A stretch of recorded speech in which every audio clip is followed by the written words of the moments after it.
আজকে তোমাদের অষ্টম সেশন থেকে আলোচনা শুরু হবে। তোমাদের অষ্টম সেশনে দেখো পড়াগুলো দেওয়া আছে, এগুলো ম্যাক্সিমামই তোমাদের প্রশ্ন করা হয়েছে, ঠিক আছে। তো আমি লাইন বাই লাইন প্রত্যেকটা প্রশ্নের উত্তর নোট হিসাবে দিয়ে দেব। চলো দেখি তোমাদের এখানে কি দেওয়া আছে। জীবাণু সংক্রমণ রোধে অ্যান্টিবায়োটিক ব্যবহার করা হয়। তোমরা কি কোনো অ্যান্টিবায়োটিকের নাম জানো বা এটা কিভাবে কাজ করে? চলো দেখি। দেখো জীবাণু সংক্রমণ রোধে অ্যান্টিবায়োটিক ব্যবহার করা হয়। তোমরা কি কোনো অ্যান্টিবায়োটিকের নাম জানো বা এটা কিভাবে কাজ করে? দেখো, হ্যাঁ, আমরা একটি অ্যান্টিবায়োটিকের নাম জানি, তা হলো সিপ্রোসিন। জেনেটিক নাম কি? সিপ্রোফ্লক্সিন। সিপ্রোফ্লক্সিনের কাজ কি? কাজটা কি? এটা ব্যাকটেরিয়া দ্বারা সৃষ্ট সংক্রমণের বিরুদ্ধে কাজ করে। এটি নিউমোনিয়া, শ্বাসযন্ত্র বা মূত্রনালীর সংক্রমণ, অ্যানথ্রাক্স, গনোরিয়া, আমাশয় ইত্যাদি রোগের চিকিৎসায় ব্যবহৃত হয়। এটি কুইনোলোন অ্যান্টিবায়োটিক নামক এক ধরনের অ্যান্টিব্যাকটেরিয়াল ঔষধ শ্রেণীর অন্তর্ভুক্ত। ঠিক আছে। তো এরপরে তোমাদের কি প্রশ্ন? মানুষের শরীরে রোগ প্রতিরোধ ব্যবস্থা কিভাবে কাজ করে? অনুসন্ধানী পাঠ বইয়ের মানব দেহের রোগ প্রতিরোধ ব্যবস্থা অংশটুকু পড়ে ধারণা স্পষ্ট করে নাও। তোমরা পড়বে, ঠিক আছে। তারপরে দেখি এখানে তোমাদের জন্য আমি একটা নোট রেখেছি আসলে, যে অনুশীলনী পাঠ বই পড়তে বলা হয়েছে, তারপর আমি তোমাদের একটা ধারণা দিয়ে দিই এটার উত্তরটা আসলে কিভাবে হবে। মানব দেহের প্রতিরক্ষা ব্যবস্থা হলো বিভিন্ন জৈবিক কাঠামো গঠিত একটি ব্যবস্থা যা জীবদেহকে রোগ ব্যাধির বিরুদ্ধে কাজ করে থাকে। প্রতিরোধ ব্যবস্থাকে তিন স্তরে ভাগ করা হয়, যথা প্রথম প্রতিরক্ষা স্তর, দ্বিতীয় প্রতিরক্ষা স্তর এবং তৃতীয় প্রতিরক্ষা স্তর। নিম্নে এগুলোর ব্যাখ্যা করা হলো। দেখো এখানে প্রথম প্রতিরক্ষা কি?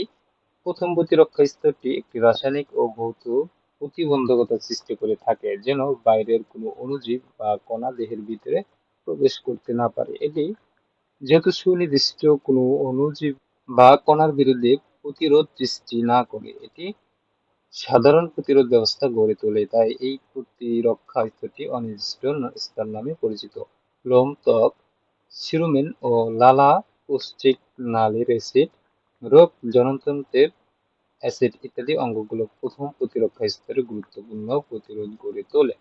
এরপরে তোমাদের দ্বিতীয় প্রতিরক্ষা কি?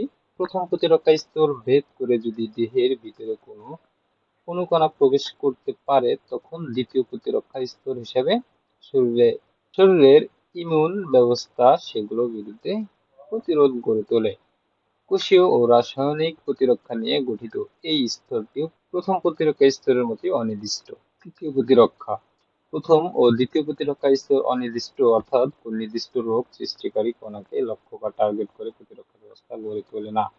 অপরদিকে তৃতীয় প্রতিরক্ষা স্তর অনেকটাই ব্যতিক্রম। এই প্রতিরক্ষা স্তর দেহে প্রবেশকারী সুনির্দিষ্ট ধরনের বহিরাগত প্রতিরক্ষা স্তর দেহে প্রবেশকারী সুনির্দিষ্ট ধরনের বহিরাগত রোগ সৃষ্টিকারী অণুজীব প্রথমবার আক্রান্ত হওয়ার পর এসব নির্দিষ্ট ক্ষতিকর টার্গেটকে আজীবন মনে রেখে পরবর্তী যে কোনো আক্রমণের সময় দ্রুত ও কার্যকরভাবে সাড়া দিতে পারে।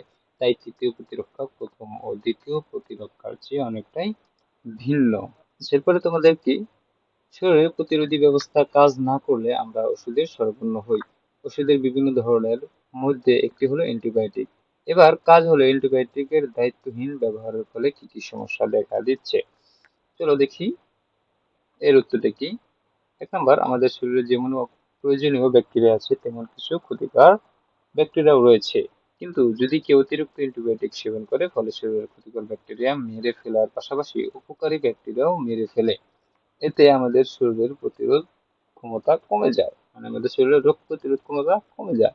দুই নম্বর, অ্যান্টিবায়োটিক ব্যবহারের অনেকে গালে, গলায়, মুখের তালুতে সাদা দাগ পড়তে পারে। তাই চিকিৎসকের পরামর্শ ছাড়া অ্যান্টিবায়োটিক সেবন করা যাবে না। 3 নম্বর, অতিরিক্ত অ্যান্টিবায়োটিক খাওয়ার ফলে শরীরে একটি অ্যান্টিবায়োটিক চান্স তৈরি হয়ে যায়। পরবর্তীতে অ্যান্টিবায়োটিকগুলি বিশেষ প্রয়োজনে কাজ করা বন্ধ করে দেবে। এরপরে তোমার 4 নাম্বার কি? এছাড়াও শ্বাসকষ্ট, ফুসকুড়ি, মুখ, জিহ্বা ফুলে যেতে পারে। 5 নাম্বার, ভুলভাবে অ্যান্টিবায়োটিক সেবন করলে ফলে পেট ফুলে যেতে পারে। তোমাদের কখনো না কখনো জ্বর এসেছে, তখন তোমাদের কিভাবে যত্ন নেওয়া হয়েছে বলো তো? জ্বর কেন আসে তা কি বলতে পারবে? শ্রেণীকক্ষে আলোচনা করো, ঠিক আছে। দেখি একজন সুস্থ মানুষের শরীরের তাপমাত্রা 98.6 ডিগ্রি ফারেনহাইট বা 37 ডিগ্রি সেলসিয়াস। আমাদের শরীরের কোনো জীবাণুর দ্বারা সংক্রমণ ঘটলে তখন শরীরের তাপমাত্রা বৃদ্ধি পায় এবং জ্বর হয়। জ্বর রোগ নাকি লক্ষণ? শরীরে উচ্চ তাপমাত্রাকে জ্বর বলা হয়। চিকিৎসকরা বলেছেন জ্বর আসলে কোনো রোগ নয়, বরং এটি রোগের লক্ষণ। তাই জ্বর হওয়াকে শরীরের কোনো রোগের পূর্বাভাস বলা যেতে পারে।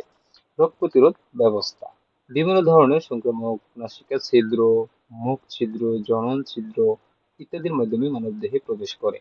এরা বিভিন্ন কলায় বংশবৃদ্ধি করে, যা মানবদেহের বিভিন্ন অঙ্গের মারাত্মক ক্ষতি করে। এদেরকে নিয়ন্ত্রণ করতে না পারলে মানবদেহের শরীরবৃত্তীয় কার্যক্রম বন্ধ হয়ে যায়। তবে অধিকাংশ সময়ই আমরা সুস্থ থাকি। মানবদেহ একটি অনুপম ব্যবস্থার মাধ্যমে ক্ষতিকর সংক্রামকদের বিরুদ্ধে প্রতিরোধ গড়ে তোলে, এটিকে মানবদেহের প্রতিরক্ষা ব্যবস্থা বা অনাক্রম্যতন্ত্র বলে।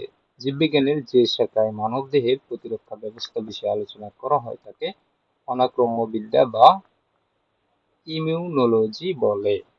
এরপরে কি, মানবদেহের প্রতিরক্ষা ব্যবস্থা প্রধানত দুই ধরনের হয়, যথা সাধারণ প্রতিরক্ষা ব্যবস্থা এবং সুনির্দিষ্ট প্রতিরক্ষা ব্যবস্থা।